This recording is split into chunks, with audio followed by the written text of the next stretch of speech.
राजा भरत मनु के ज्येष्ठ पुत्र प्रियव्रत के वंशज थे। वे एक आदर्श शासक बने। लोगों का कल्याण करना उनका प्राथमिक कर्म और भगवान विष्णु की भक्ति उनका एकमात्र धर्म था। उनके कर्म इतने अच्छे थे कि वे शीघ्र ही आत्मा के हर दोष, हर बंधन से मुक्त हो गए। वे वृद्ध हुए तो उन्होंने राज्य अपने पुत्रों को सौंप दिया, शरीर से राजसी वस्तुएं उतार दी और गंडकी नदी के किनारे स्थित पुलहाश्रम में रहने चल दिए। वहाँ उन्हें एकांत मिल गया, जो ईश्वर के निकट ले जाने के लिए चाहिए था। भरत को किसी और वस्तु की इच्छा नहीं थी। जल्द ही वह आश्रम भरत के पावन मंत्रों से गूंजने लगा। ओम नमो नारायण, ओम नमो नारायण। एक सुबह जब भरत सूर्य को अर्घ दे रहे थे तो एक गर्भवती हिरनी गंडकी के विपरीत तट पर पहुंची। वह पानी पी रही थी कि तभी शेर की दहाड़ सुनाई पड़ी।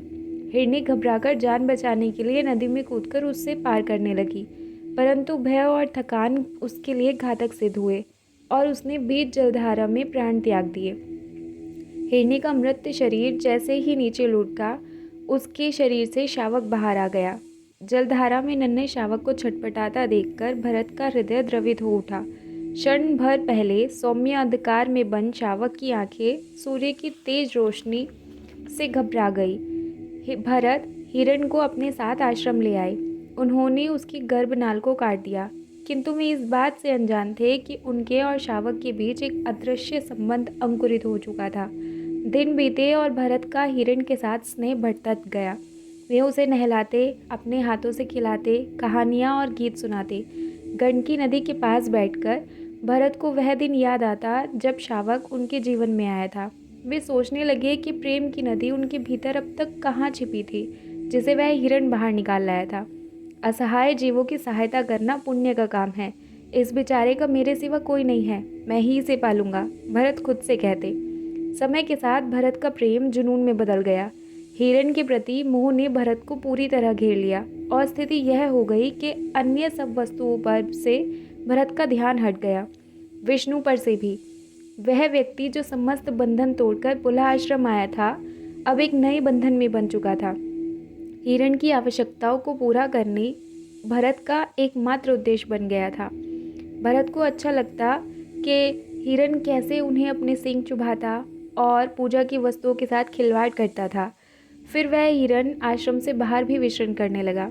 उसके लौटने तक भरत व्याकुल रहते, इस डर से कि कहीं वह किसी अन्य पशु का शिकार न हो जाए। भरत का मन ध्यान में नहीं लगता था और वे बीच बीच में आंखें खोलकर उसे देखने लगते थे।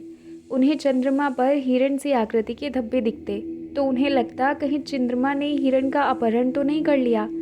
हर आवाज़ पर भरत हिरण के कदमों की आहट सुनने को व्याकुल हो उठते थे। हिरण के लौटकर उनकी बाहों में आ जाने तक भरत को सब व्यर्थ लगता था। तुम्हें इधर उधर भटकने की क्या आवश्यकता है, भरत हिरण को दुलारते हुए कहते। मैं तुम्हें अपने पुत्र की भांति याद करता रहता हूँ।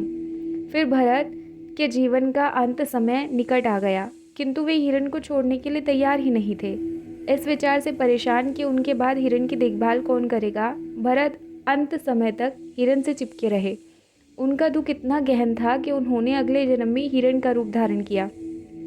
हिरण के रूप में पैदा भरत जाति स्मर थे, यानी उस हिरण को अपना पूर्व जन्म याद था।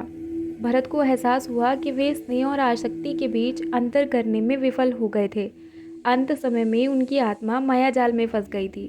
बाद में भरत की आत्मा को पछतावा हुआ तो उसने अपना हिरण का झुंड छोड़ दिया और पुनः पुलह आश्रम पहुंच गया और उसने अपना शेष जीवन फिर से मनुष्य रूप में जन्म लेने की लालसा में व्यतीत कर दिया। हिरण की प्रार्थना स्वीकार हुई और उसने फिर एक बार ब्राह्मण के रूप में जन्म लिया। वह पुनः जाति स्मर था। भरत ने इस बार अपना नया जीवन सर्वोच्च ज्ञान की खोज और परम में मिल जाने के लिए समर्पित कर दिया। वे अपने संसार में इतना डूब गए कि पुनः सबसे विलग हो गए। वे बहुत कम बोलते और हिलते थे।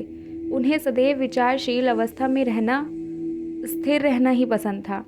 इस जड़ता के कारण उन्हें एक विचित्र नाम मिला, जड़ भरत। वह भरत जो अचल था। अंत में भरत की आत्मा ने अनासक्त होकर मुक्ति प्राप्त कर ली।